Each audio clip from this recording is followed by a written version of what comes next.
আমরা এজেন্সিকে ডেকে পাঠিয়েছি, সমস্যার সমাধানে কথা বলা হবে। হাসপাতালে কোনো রকম কর্মবিরতি বরদাস্ত করা যাবে না।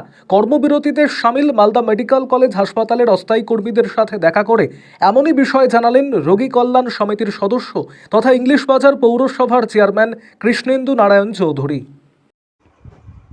আরও আপডেট থাকতে আমাদের ভিডিও শেয়ার ও ফেসবুক পেজটিকে লাইক করে ফলো করে দিন।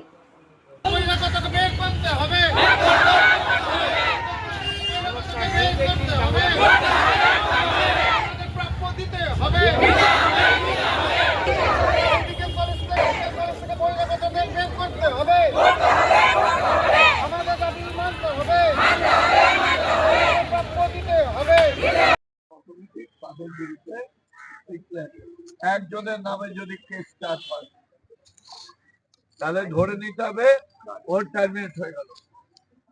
যে অর্ডারটা দিয়েছে সেই অর্ডারে কোনো কেস যদি কারো বিরুদ্ধে থাকে তাকে রাখা যাবে না। তা আমাদের কাজ কি আছে, আমি নিজে ছুটে এসেছি, আমি গভর্নমেন্টের রিপ্রেজেন্টেটিভ হয়ে এসেছি।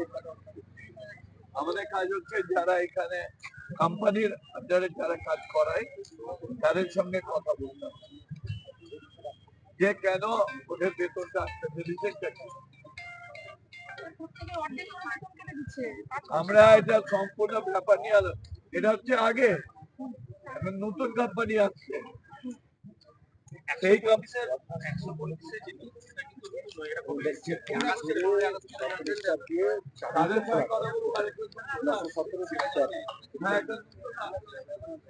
ছিল অনেকক্ষণ অবস্থান বিক্ষোভ করেছিল আপনার ঘরের সামনে, আপনার চেম্বারের সামনে। আজকেও আবার সকাল থেকে সমস্ত অস্থায়ী কর্মীরা পেন ডাউন করেছেন। কি পরিস্থিতির মধ্যে রয়েছেন এবং পরিষেবা কতটা ঠিকঠাক আছে? যেহেতু কর্মীরা স্ট্রাইক করছে, কিছু পরিষেবা ব্যাহত হচ্ছে সেটা দেখতেই পাচ্ছি এবং আমরা ওদের কাছে রিকোয়েস্ট করছি যারা কাজে যাক, তাদের সমস্যাগুলো ওরা লিখিত করে জানাবে, আমরা সেগুলো বিচার বিবেচনা করবো, কোম্পানির সঙ্গে আলোচনা করবো এবং আমাদের কমিটি সব আলোচনা করে এগুলো দেখবো। এইভাবে হ্যারাসমেন্ট হচ্ছে, প্রতিবার নতুন নতুন কোম্পানি মেডিকেল কলেজে আসছে, তারা এইভাবে অস্থায়ী কর্মীদেরকে নিয়ে এই সমস্ত কাজ হচ্ছে। কি অভিযোগটা কি? নতুন কোম্পানি তো চেঞ্জ হতেই পারে, কোম্পানি চেঞ্জ হলে নতুন কোম্পানি আসবে সেটা ঠিক আছে, কিন্তু সেখানে তারা যদি হ্যারাসমেন্ট করে সেগুলো আমাদের খতিয়ে দেখতে হবে যে কি কারণে হ্যারাসমেন্ট করছে, সেগুলো আমরা খতিয়ে দেখে তার ব্যবস্থা নেব। কি বললেন আজকে এদেরকে এসে, কি যাচ্ছে? এদেরকে বললাম যে তোমাদের দাবি দেওয়া যা আছে সেগুলো আমাদের লিখিত আকারে জানাও এবং কাজে জয়েন করতে বলছি। কাজ পরিষেবা ব্যাহত করে পেশেন্টের সার্ভিস হ্যাম্পার করে কোনো রকম ধর্মঘট করা উচিত না এবং সেটা ঠিক না। পরিষেবা কি ব্যাহত আছে? কিছু তো ব্যাহত হচ্ছে, এতজন কর্মচারী কাজ থেকে চলে এসে মানে কিছু তো পরিষেবা ব্যাহত হচ্ছে।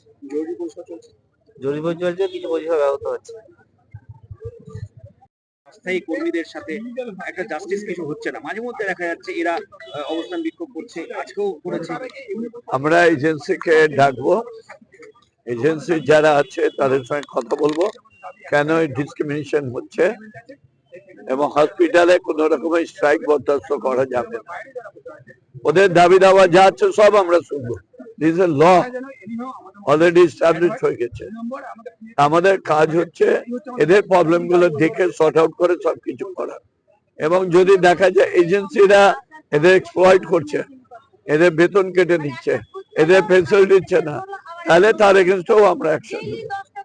একটা অভিযোগ হচ্ছে যে বারবার করে কোম্পানি চেঞ্জ হচ্ছে এবং এরা বলছেন নাকি প্রতিবার নাকি তাদের কাছ থেকে একটা ফিস না, মানে একটা ডোনেশন নাকি এরকম অভিযোগ যেই থাকে আমাদেরকে দেখে আমরা একদম বিবেচনা করে অ্যাকশন দেব। আপনি আছে মানে শুনে কি আসলেন? হ্যাঁ, আপনি কি শুনে আসলেন? হ্যাঁ, আমি হসপিটালে এমএসবিপি প্রিন্সিপালেরা ফোন করেছিল, তারপরে এখান থেকেও খবর গেছে। বললেন তাদেরকে? না, আমি তো কথা বললাম এখন যারা এজেন্সি আছে তাদের সঙ্গে কথা। মালদা মেডিকেল কলেজে অস্থায়ী কর্মীরা ধর্ণা দিচ্ছে, আন্দোলন করছে গতকাল থেকে, এবং কি অবস্থা আজকে পশ্চিমবঙ্গ সরকারের দেখুন। যে ঠিকাদার সংস্থাকে দিয়েছে কাজ, সেই ঠিকাদার সংস্থা অস্থায়ী কর্মীদের কাজ করিয়ে গরিব খেটে খাওয়া মেহনতি মানুষ যারা রাত দিন পরিশ্রম করে সংসার চালায়, তাদের বেতন পর্যন্ত দিচ্ছে না, তাদের সংসার চলছে না। সেই অবস্থায় আজকে আমরা ভারতীয় জনতা পার্টি বলতে চাই যে সরকারকে নিশ্চিতভাবে তাড়াতাড়ি উৎখাত করা দরকার। এত অস্থায়ী কর্মী না, সাধারণ মানুষ কিন্তু বেঁচে থাকতে পারবে না। আমরা ধিক্কার জানাই মেডিকেল কলেজের নামে যে ভুয়ো ভৎসনা সৃষ্টি করেছে এই সরকার, যেখানে গিয়ে অস্থায়ী কর্মীদের ছাড়া মেডিকেল কলেজে কোনো জায়গায় পরিষেবা দিতে পারবে না, ন্যূনতম পরিষেবাগুলো, সেখানে অস্থায়ী কর্মীরা আজকে কিন্তু লাগাতার ধর্ণা আন্দোলন করছে কাজ বন্ধ করে।